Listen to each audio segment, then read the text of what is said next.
Hi, I'm Billy Gwaltney, and this is the CYA Podcast. This show is for the physician who understands the importance of protecting everything you've worked so hard to achieve. Each week, I'll bring you tips and advice to help you cut through the clutter and misinformation and show you exactly what you need to preserve your income and way of life. If you're ready to achieve the peace of mind that only financial security can bring, let's get started. Welcome to today's episode of the Cover Your Assets podcast. This is your host, Billy Gwaltney, and I am very happy to be with you today. Today we're going to answer the question, what are the factors that determine my rate when it comes to specialty disability coverage for physicians? And that's a great question.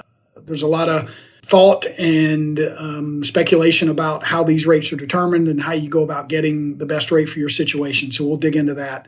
And again, this is meant to provide an overview. I'd be happy to talk about your particular situation in more detail. I'll give you my contact info later. The first thing that determines your rate is your age. The younger you are, the less expensive the coverage is. The older you are, the more expensive it becomes. If you purchase at age 30, you will pay a lower rate for the life of the policy than if you purchase at age 32.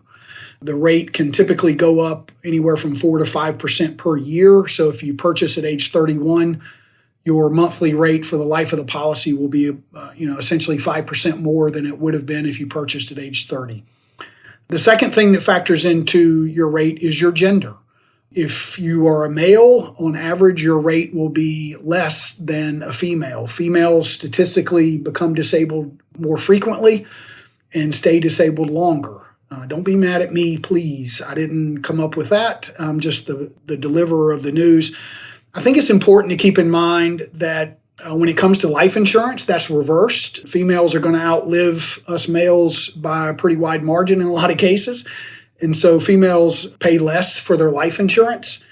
And so it does tend to come out in the wash over the long term. It's just that most trainees, or a lot of trainees that we talk with, are just thinking about disability coverage before they're thinking about life insurance. And so they don't know that about life insurance, that it's going to kind of come out in the wash on the other end.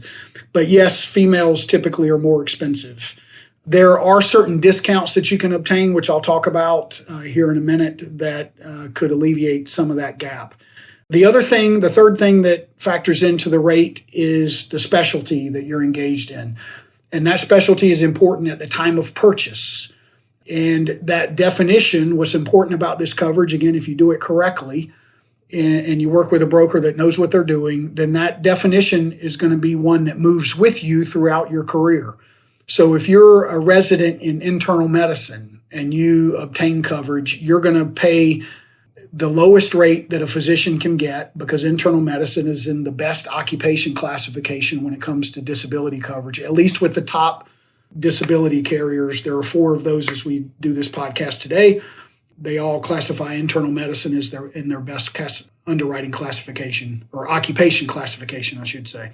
If you then do a fellowship in cardiology, you will be covered for cardiology, but you will always pay the internal medicine rate. And so the definition moves with you to cover the more expensive occupation classification, but you will always pay the lower internal medicine rate. So that what matters at the time when it comes to your specialty is what it is at the time of purchase. The fourth factor in your coverage is the state that you live in. The disability rates are determined or priced based on the state.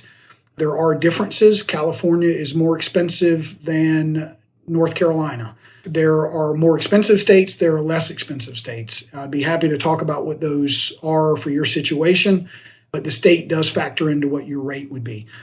Your health also factors into the rates. Now, when I work with clients and I provide a rate that they can expect to pay, that's a rate that if you're healthy-ish, that will be your rate. Some people that have purchased life insurance are familiar with where you can get a quote for the best rate, but then if your cholesterol is a little off, or if your family history is not perfect, then they'll ding your rate and make you pay more. Disability coverage is not really like that. If you're in a healthy-ish category, then the rate's the rate. There could be a rating added if you have a high BMI or someone is diabetic. I mean, there's certain chronic conditions that would cause the rate to be higher. If someone's had a history of seizures and they can't exclude seizures, but they're going to cover that, sometimes they can add 25% to the rate or 50% to the rate. But you would know that up front. You would know that before you pay the policy. Hopefully, again, if you're doing it right, you would know that before that first premium is paid. And the last thing that factors in, the sixth item, would be the training facility. Most discounts with the top insurance carriers are specific to where you're in training. It is possible to be in training at a facility where they do not have a discount. Most facilities do have discounts. The larger ones generally do. There are certain discounts that are available for trainees and certain that are available to members of the AMA or association-driven that are not tied to any one particular training institution or employer. Those association discounts are usually lower. The largest discounts, in particular for trainees I'm thinking about here, are going to be driven based on a particular facility where you're employed. There are sex-distinct discounts that are discounts off of a male or female rate. And then there's what's called a gender-neutral or unisex discount, which I referenced earlier, which is where females can get a lower rate and essentially pay the same discounted rate as a male. Those discounts are kind of hit or miss. As we sit here today, there are very few of those around. They're almost all gender-specific and discounts off of that gender-specific rate. What I would advise a female physician to remember is to not miss the forest for the trees. It's important to get coverage in place while you're healthy.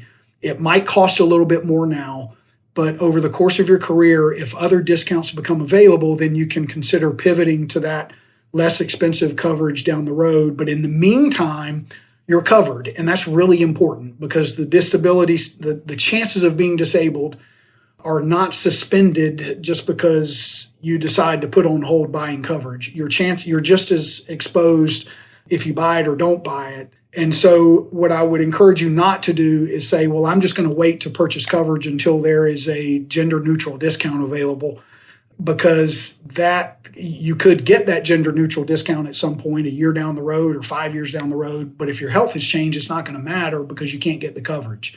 And so it's important to get it while you're healthy. An insurance company will always give you their best coverage at the time you probably think you need it the least, which is usually when you're at your healthiest. They'll give you whatever you want. And so it's important to get that coverage in place, even if it's more expensive now. And then down the road, if that same company comes out with a gender neutral discount or another company comes out with one, this is not a mortgage. Your policy is not a mortgage where you can't change it. You can always revisit it at that point and then look to see if that's a better fit for your situation. I hope this has helped. I went through this quick because I value your time. I want to cover all these details, but I know you have a lot to do. And so I wanted to get this covered, these handful of factors that go into the rate. I'd be happy to discuss your situation in more detail.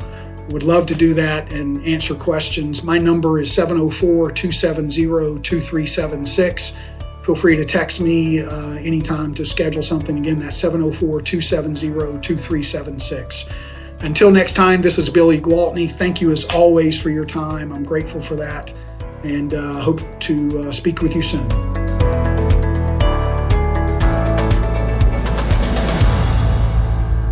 This is thepodcastfactory.com.